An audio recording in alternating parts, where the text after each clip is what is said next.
Amém. Lucas 24, a partir do verso 13, os discípulos no caminho de Emaús. Naquele mesmo dia, 2 deles estavam de caminho para uma aldeia chamada Emaús, distante de Jerusalém 60 estádios. Iam conversando a respeito de todas as coisas sucedidas. Aconteceu que, enquanto conversavam e discutiam, o próprio Jesus se aproximou e ia com eles. Seus olhos, porém, estavam como que impedidos de o reconhecer. Então lhes perguntou Jesus: que é isso que vos preocupa? E de que ides tratando à medida que caminhais? Amém. Você pode sentar inicialmente em nome de Jesus. Esse tão conhecido texto, tão maravilhoso texto, tão tremendo, como toda a parte da Escritura é tão gloriosa, mas alguns textos nos chamam a atenção assim de uma maneira tão impressionante, que parece que nós estamos vivendo aquele momento de uma maneira tão especial, estamos lendo como se nós mesmos tivéssemos vivido aquilo. Isto é porque a ação do Espírito Santo torna a palavra de Deus viva e não envelhece jamais, se renova a cada manhã. Então, naquele mesmo dia, que dia é esse? Naquele mesmo dia, o dia em que Jesus ressuscitou. Nesse dia, 2 discípulos que deveriam estar em Jerusalém, lembra que Jesus falou, ficai em Jerusalém? Esses 2 discípulos deveriam ficar em Jerusalém, mas eles tomaram o caminho de Emaús. Não havia nenhuma obra com eles lá em Emaús, pelo menos naquela condição em que eles se encontravam, ou seja, eles saíram, iam até, qual era o assunto deles? O assunto deles era Jesus, o assunto deles era a obra de Jesus, o assunto deles era o poder de Jesus, a glória que Jesus havia manifesto em Jerusalém. Este era o assunto deles. Eles estavam cheios da palavra, mas estavam fora do centro da vontade de Deus. Muitas vezes acontece isso. Na verdade, nós temos tido essas experiências de pessoas que chegam perante nós e dizem, ficam impactadas com o ministério, vêm nos procurar e dizem: pastor, eu tenho conhecimento, eu estudei, eu fiz isso, eu pesquisei. Sim, é verdade, a pessoa começa a falar e nós vemos que ela detém um conhecimento, mas mesmo tendo conhecimento, está fora da vontade de Deus. É o que nós temos falado constantemente. Nós temos que ter a palavra e o Espírito. A palavra, ela é lâmpada para os nossos pés e luz para o nosso caminho. Mas quem nos traça o caminho? Não é só a palavra, é uma ação do Espírito Santo. Se fosse só a palavra, Jesus não teria dito: eu não vos deixarei órfãos.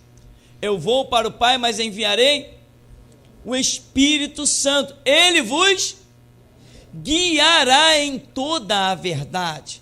Então não bastava os discípulos terem a palavra, eles precisavam ser guiados pelo Espírito Santo. Meu irmão, um homem guiado pelo Espírito Santo, ele não é um homem simplesmente, ele é um pedaço de Deus na terra. Você quer ser guiado pelo Espírito Santo? Entende, irmão? Você pode dizer: eu tenho estudado, eu tenho aprendido, mas não basta, tem que ser guiado pelo Espírito Santo. Quando ele te diz: vai para tal lugar, você está lá. Faz isso, você faz. Anda assim, você anda assim. Segue assim, você segue assim. Não adianta dizer: o que você quer saber de Bíblia? Eu conheço tudo de Gênesis, eu conheço tudo do Pentateuco, eu dou aula de história de Israel, eu conheço as simbologias de Apocalipse, mas o Espírito Santo tem espaço? nós vemos coisas interessantes na Escritura. Esses homens tinham a palavra, porém não tinham o mover do Espírito Santo. Eles estavam fora do mover do Espírito Santo. Vamos seguir aqui.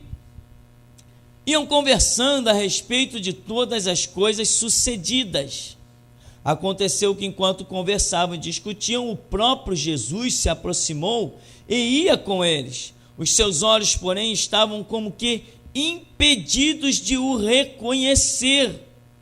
Então lhes perguntou Jesus: que é isso que vos preocupa? De que ides tratando à medida que caminhais? Irmão, toma cuidado que as tuas preocupações não te impeçam de ver Deus. Foi o que aconteceu com esses homens. Eles estavam muito conturbados. Jesus crucificado, Jesus morto, Jesus posto num sepulcro. Os pensamentos deles estavam muito atrofiados e eles não pararam sequer um instante para fazer uma oração, dar a oportunidade de que o Espírito Santo lhes falasse alguma coisa, lhes desse a direção.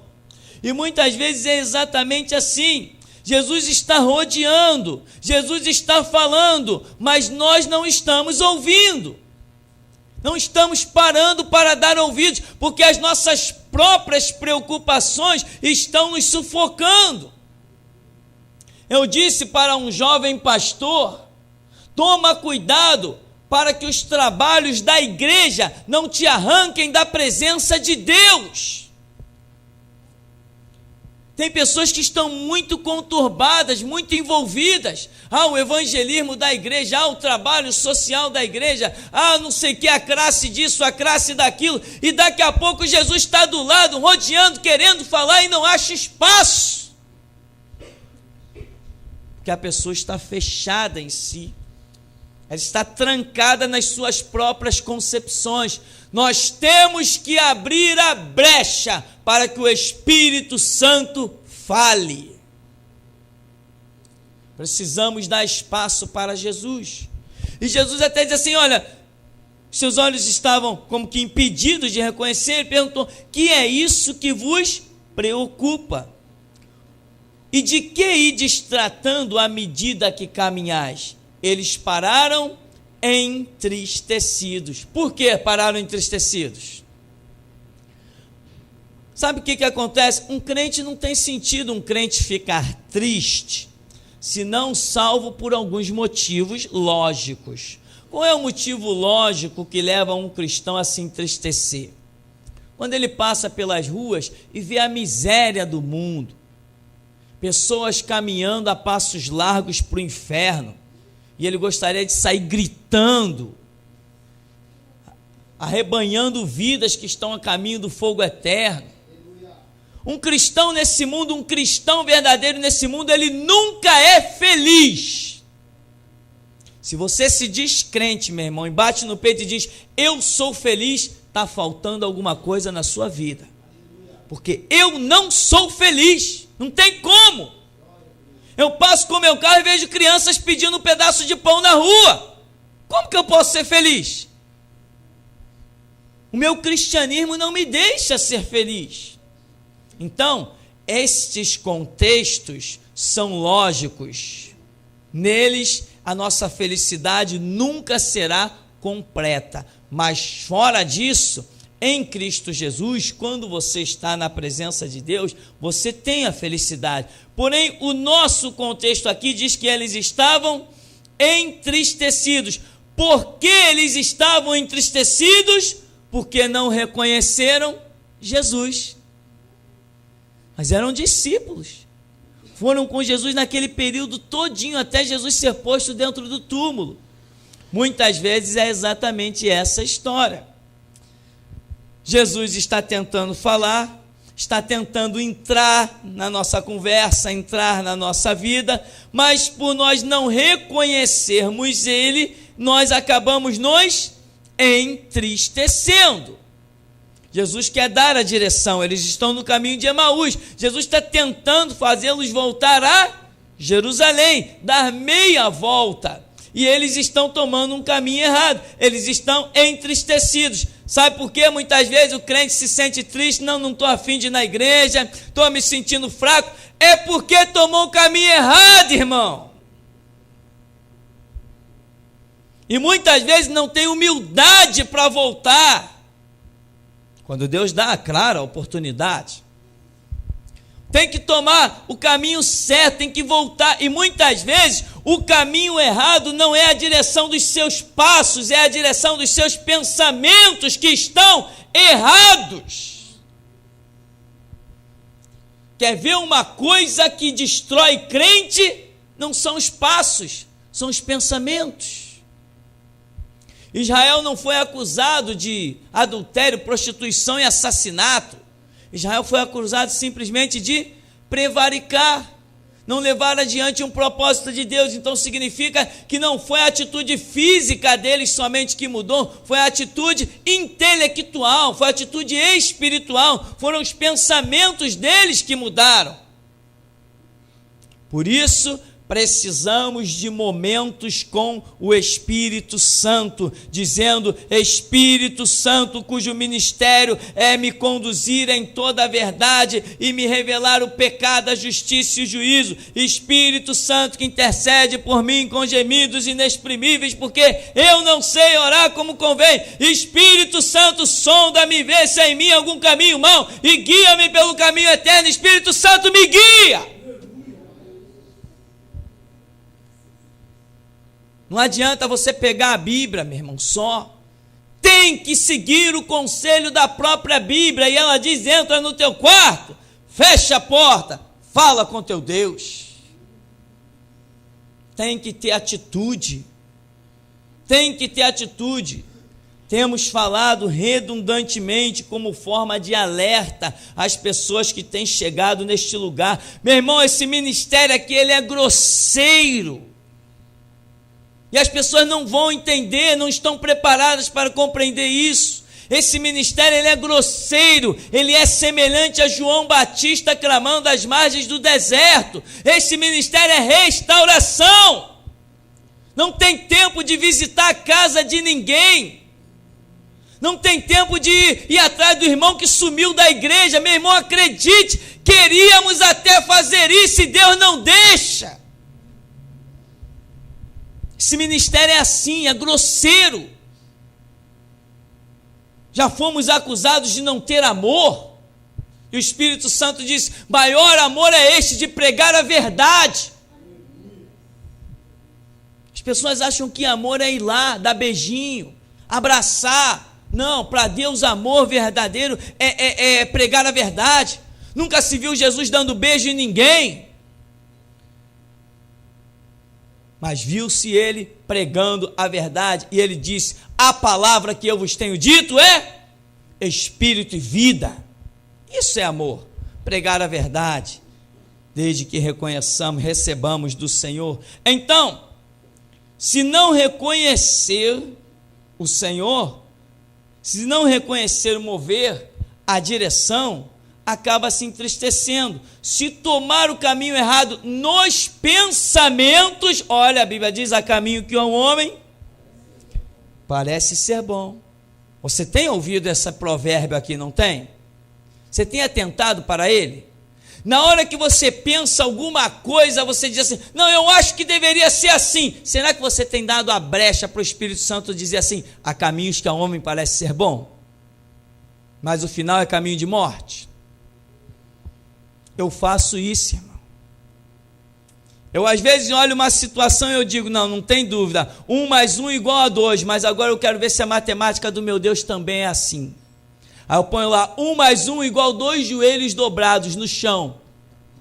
Senhor, a minha matemática está sendo igual à tua? Se ele disser não, então eu largo a minha e fico com a dele. Você nunca erra quando você pergunta a Deus qual é a direção. Você nunca tropeça no abismo, mesmo que ele esteja na tua frente, se foi Deus que te deu aquela direção. É o que nós precisamos, é de direção dada por Deus e não formulada pelos nossos próprios pensamentos. Ah, eu sou inteligente, eu sou capaz. Todo mundo é. Deus criou o homem com inteligência. Mas disse: aprendei de mim. A nossa inteligência é muito boa, principalmente quando a gente aprende do Senhor. Então, se você não está no centro da vontade de Deus, está tomando um caminho errado, seja na direção do seu corpo físico ou nas suas concepções mentais, o que vai sobrar para você é estar entristecido. Um, porém, chamado Cleopas, respondeu dizendo: és o único, porventura, que, tendo estado em Jerusalém, ignoras as ocorrências destes últimos dias? E ele lhes perguntou: quais? E explicaram o que aconteceu a Jesus, o Nazareno, que era varão, profeta, poderoso em obras, palavras diante de Deus e de todo o povo, e como os principais sacerdotes e as nossas autoridades o entregaram para ser condenado à morte e o crucificaram. Aí ele vai continuar dizendo outras coisas. Irmãos, a obra que vivemos, ela é uma obra espiritual. Amém? A obra que vivemos, ela é espiritual? Sim. Então, o que os teus olhos, guarda essa grande lição, o que os teus olhos naturais veem, não é a tradução real da obra que você vive. O que os teus olhos veem não traduz a realidade do mundo espiritual que você prega. O que os teus olhos contemplam, o princípio, o meio e fim daquilo que os teus olhos veem, não é a realidade do reino de Deus. Olhos naturais, Jesus crucificado. Olhos espirituais, o mundo reconciliado com Deus. Olhos naturais, falso profeta, desce dessa cruz, salva-te a ti mesmo. Olhos espirituais, ele nos dará poder para pisarmos serpentes e escorpiões e toda a força do diabo, e nada vos causará dano algum. Olhos naturais, Jesus posto num túmulo, encerrou-se a história de Jesus. Olhos espirituais, ele reconciliou o mundo com a sua própria carne junto de Deus. Ele nos assentou em lugares celestiais com Cristo Jesus. Olhos naturais, a pedra foi posta na boca do túmulo. Olhos espirituais, ele ressuscitou com poder e glória e declarou: todo o poder me é dado nos céus e na terra. O que você tem visto não é a verdade o que você tem visto. O que você tem contemplado não é a verdade o que você tem contemplado. Quer saber qual é a verdade? Quer saber qual é a firmeza? Quer saber qual é a base inabalável? Entra no teu quarto, fecha a tua porta e deixa Deus falar contigo. A verdade está lá, não está na tua cabeça, não está no que você pensa. Não deixe que as aparências te destruam. Viu aqui? A aparência destruiu esses homens. Se Jesus não fosse lá buscá-los, diz que, olha, tu és o único peregrino, ignora as ocorrências, quer dizer, ou seja, tu ignoras o que nós já temos visto. Quais? O que aconteceu a Jesus, varão, profeta, poderoso em obras, como os nossos príncipes e sacerdotes, nossas autoridades, o entregaram para ser condenado à morte e o crucificaram, encerraram a história dele. E no terceiro dia, que seria o dia que eles deveriam estar de plantão na porta do túmulo, eles já tinham tomado o caminho de Emaús, já estavam lá longe, já tinham esquecido tudo que Jesus tinha falado, porque estavam andando por vista e não por fé. Então, meu irmão, o que os teus olhos têm visto no mundo? E o que o Espírito Santo tem te falado a respeito do mundo? O que os teus olhos têm visto dentro da tua própria casa? E o que o Espírito Santo tem te falado sobre a tua própria casa? O que os teus olhos têm visto dentro da igreja, dentro do ministério? E o que o Espírito Santo tem te falado de dentro da igreja, de dentro do ministério? o que os teus olhos têm visto sobre a tua própria vida e o que o Espírito Santo tem te falado sobre a tua própria vida. Você não pode jamais cometer os erros. A Bíblia está aí nos ensinando. Você não pode cometer certos erros. Eles podem te destruir. Podem não te deixar mais encontrar uma placa de retorno, como esses daqui encontraram. Aliás, que no tempo que vivemos, eu nem creio mais em placa de retorno. O tempo da restauração caiu, não levanta mais. O tempo é muito curto. Deus está tratando nesses últimos dias de uma maneira violenta. E o que tenho visto, eu tenho até chorado por pessoas. Tem um caso aí que estava ligado a este ministério, meu irmão. E eu vi a queda de uma pessoa, eu chorei por esta pessoa. Chorei, sabe o que é chorar? Derramar lágrimas, sentir compaixão, ver que Deus tinha uma grande obra a realizar e ficou tudo por água abaixo, e eu chorei na presença de Deus e disse assim: Senhor, Tu és o Deus tremendo, se tem volta, se tem escape, Tu sabes. Mas a resposta já é: não tem volta e não tem escape, porque no tempo da restauração, desviou, já era, Ele não deixa voltar, e nem eu não posso deixar. É ordem dEle, é decreto dEle.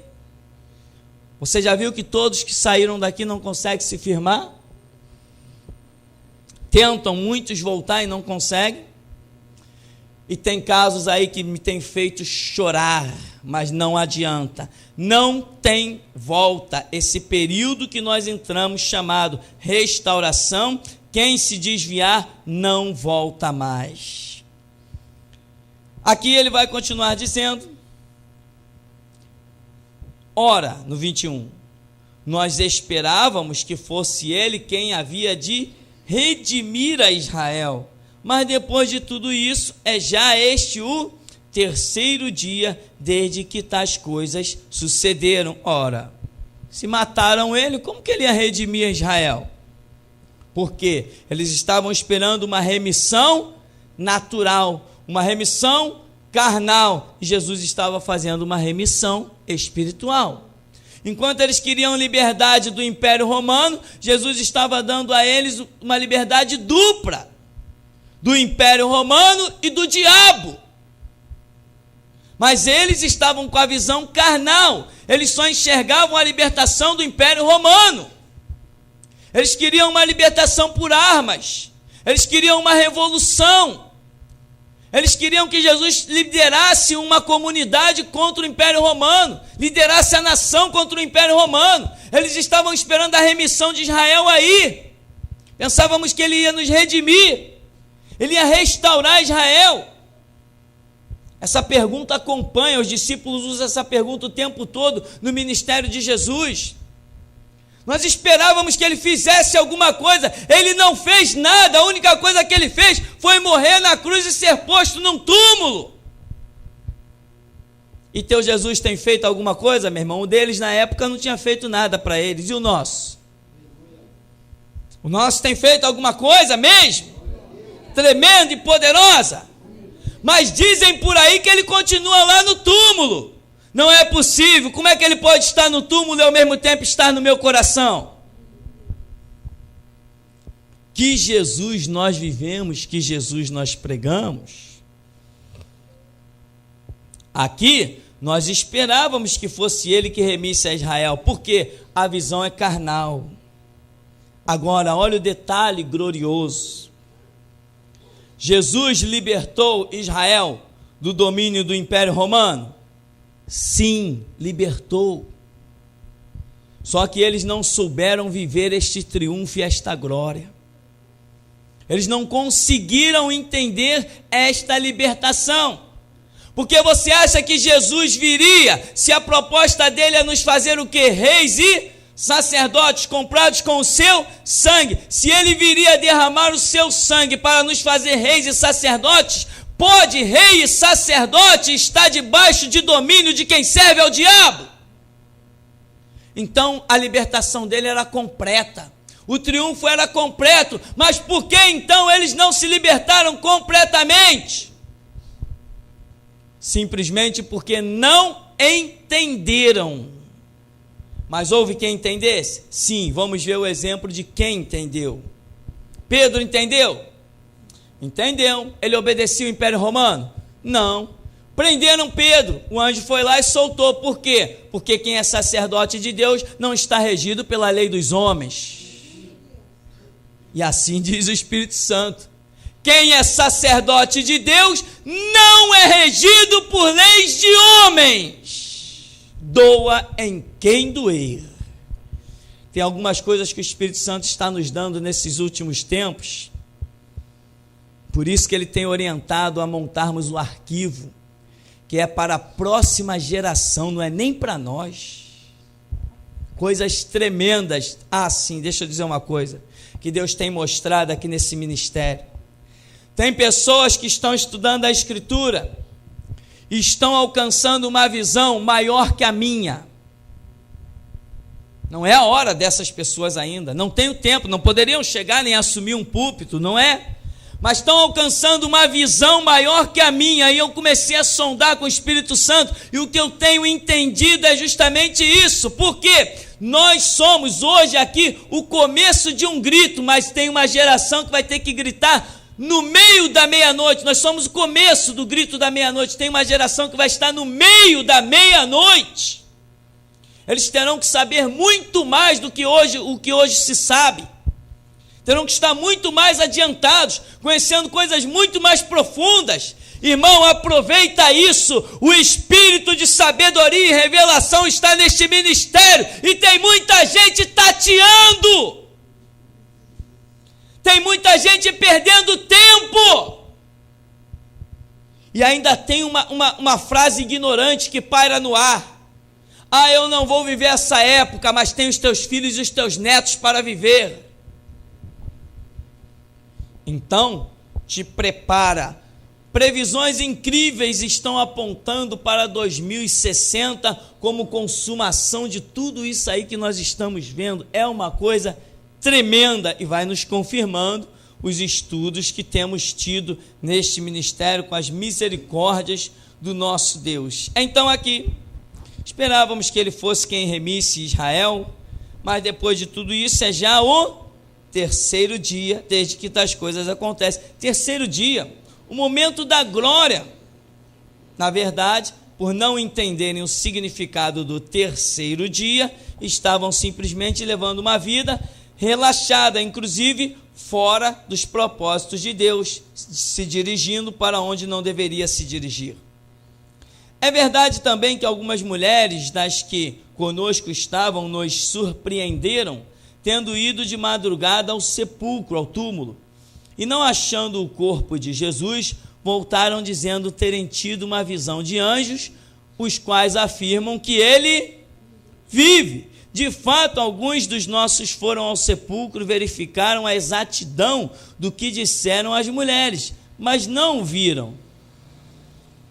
Aí Jesus vira para eles no verso 25, então lhes disse Jesus: honestos e tardos de coração, para crer tudo o que os profetas disseram. Porventura não convinha que o Cristo padecesse e entrasse na sua glória? E começando por Moisés, discorrendo por todos os profetas, empunha-lhes o que a seu respeito constava em todas as Escrituras. É a tecla que nós temos batido. Jesus precisava reformular a visão daqueles homens. Falou assim: eu já sei uma coisa, eles estão sendo necios e tardos de coração. Aí Jesus, no caminho de Emaús, está trilhando o caminho com eles, falou: a estrada é longa, eu vou ter tempo. Começou desde quem? Moisés, até os profetas. Outras passagens dizem que também ele passou por onde? Pelos salmos. Jesus veio e começou a abrir-lhes as Escrituras. Começou a lhes reformular o entendimento. Você quer que o seu entendimento seja reformulado? Só existe um jeito, é se trancar no quarto com Jesus e abrir Bíblia. Não existe outro jeito. Muitas pessoas, Deus tem falado sobre isso. Muitas pessoas têm vindo para cá de outros ministérios, que é o propósito, é restauração, é trazer pessoas que estavam sedentas em outros lugares para ter as raízes reformuladas aqui, mas muita gente insiste em ficar nesse lugar, mas não quer deixar de ter as raízes que tinha. Tem que ir para a Escritura e tem que criar novas raízes, irmão.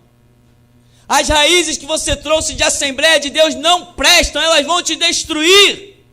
As raízes batistas, metodistas, presbiterianas, maranata, essas raízes não prestam. Se a raiz que veio de lá fosse boa, Deus poderia, através delas mesmos, te alimentar. Não precisava te trazer para cá. Deus, quando traz para cá, Ele não quer mudar só o tronco e os ramos, Ele quer mudar as raízes também. E se não deixar trocar as raízes, vai morrer. Só que tem um porém. Raiz é algo que sustenta. Raiz é algo que dá firmeza. E ninguém pode conceber a ideia de ficar um instante sem raiz. E são essas as pessoas que se opõem à mudança que o Espírito Santo quer trazer. Elas não entendem que Deus pode te sustentar um momento sem as próprias raízes, para depois te dar raízes novas. Tem que entender isso. Isto é restauração, isto não é evangelização, isto é revolução, isto não é aglomeração de igreja, isto é lugar de seleção. Então, eles estão nessa situação, e Jesus, honestos e tardos de coração, para crer tudo que os profetas disseram. Irmão, você tem orado pelo seu entendimento, para que a sua mente se abra. Você tem entendido que você que tem chegado para esse ministério com 1 ano, 2 anos, você tem entendido que Deus te trouxe para cá porque você estava num caminho de morte. Você tem entendido que da Assembleia onde você saiu, as pessoas não herdarão o reino de Deus. Só entende isso quem tem as suas raízes mudadas. As raízes têm que ser reformuladas. Senão não entende isso. Nécios e tardos de coração. Irmão, ore e vá para a Escritura. Irmão, para de se iludir com essa história de não tenho tempo. Não tem tempo, dá seu jeito. Ah, mas o meu trabalho me ocupa todo o tempo. Muda de trabalho. Ora, pede a Deus para mudar a história da sua vida. Deixa de ser cativo. O Senhor não trabalha com escravos, Ele só trabalha com quem é livre. Se pois o Filho vos libertar verdadeiramente, então, porventura não convinha que o Cristo padecesse e entrasse na sua glória. Começando por Moisés, todos os profetas expunham a Escritura. Quando se aproximaram da aldeia para onde iam, fez ele menção de passar adiante. Mas eles o constrangeram, dizendo: fica conosco, porque é tarde e o dia já declina. E entrou para ficar com eles. E aconteceu que, quando estava à mesa, tomando ele o pão, abençoou, tendo partido, lhes deu. Então se lhes abriram os olhos, reconheceram, mas ele desapareceu da presença deles. Disseram um ao outro: porventura não nos ardia o coração quando ele, pelo caminho, nos falava? Quando nos expunha as Escrituras? Teu coração tem ardido pela Escritura, irmão? Na mesma hora, levantando-se, voltaram para Jerusalém, onde acharam reunidos 11 e outros com eles, os quais diziam: o Senhor ressuscitou e já apareceu a Simão. Sabe qual é o detalhe que eu vejo glorioso nesse texto? É um detalhe que para mim ele queima, como um abrir da Escritura. Se tem uma coisa que eu sou apaixonado, é por Bíblia, irmão. Por esse livro aqui, eu acho que eu só não mato, mas morrer eu morro por ele. Eu sou apaixonado por este livro. Sabe o que me chama a atenção aqui? Algo tão lindo, tão tremendo. Você pensa que Jesus simplesmente foi ao encontro desses homens? Engano de todos nós pensar isso. Jesus não faz acepção de pessoas. A oportunidade que ele dá a um, ele dá a outro. Você concorda? Concorda, né? Então, se você vê o seu irmão se destacar mais do que você, não tenha inveja, porque a oportunidade foi dada igualmente. Amém? E a porta que Deus abre, ninguém fecha. E a que Ele fecha, ninguém abre. Ele não faz acepção de pessoas. Sabe o que eu vejo glorioso aqui? Jesus foi ao encontro desses num caminho de perdição. Ele também te achou num caminho de perdição? Ele me achou num caminho de perdição? Ele achou todos nós num caminho de perdição? Todos nós tivemos o mesmo privilégio que esses dois no caminho de Emaús. Todos nós já estivemos no caminho de Emaús e ele foi lá para tentar nos resgatar e nos trazer a Jerusalém. Mas você viu o que Jesus fez? Abriu-lhes a Escritura. Jesus já te abriu a Escritura? Já, senão você não estaria aí. Jesus nos abriu a Escritura, mas chega um momento que ele faz menção de que vai para onde? Para outro lugar. Por que ele não foi para outro lugar? Porque os discípulos se apaixonaram quando a Escritura ardeu e disse: fica conosco, Senhor, não vai embora não, vem conosco, Deus. É assim, meu irmão. Se apaixone por Jesus, diz: vem comigo, não vai embora não, fica comigo. Nós vamos para cá, vem conosco, eu vou partir o pão, vem comer conosco, eu vou dormir, vem dormir conosco, eu vou trabalhar, vem trabalhar conosco, vem conosco, Deus, não nos deixe. Todos nós fomos achados no caminho de Emaús, mas a diferença é se nós convidamos Jesus a vir conosco ou se deixamos ele passar. Se apaixone por Cristo, meu irmão. Quando você está apaixonado por alguém, você só quer ficar junto deste alguém.